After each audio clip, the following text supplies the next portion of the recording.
keldim. Diagnoz qo'yib berishdi. Unaqa yomon narsa yo'q ekan ichimda.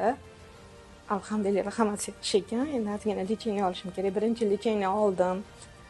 Birinchi, ikkinchi kuni qo'zitadi deyishuvdi. Birinchi kuni yig'lab, отказ berib, kelmayman, lecheniyadan olmayman ham dedim. Alloh rozi bo'lsin. Rosa ham yumshoq, yaxshi gapirib, men ko'nglimga qarab ana qilishdi. Alhamdulillah, keyin 2 kundan olgandan keyin qaytib keldim. Yengil bo'lib qoldim, harakat o'tiradigan bo'ldim, yaxshi bo'lib.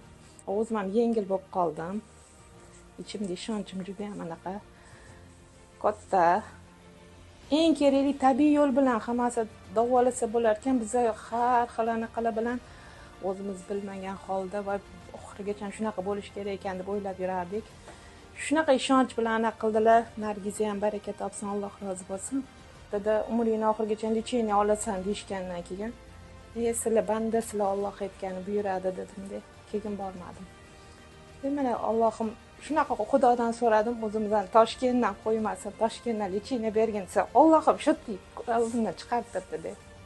Alhamdulillah, avvalma alhamdulillah. Qo'rquv juda ham katta edi, nima bo'ladi deb qo'rqardim.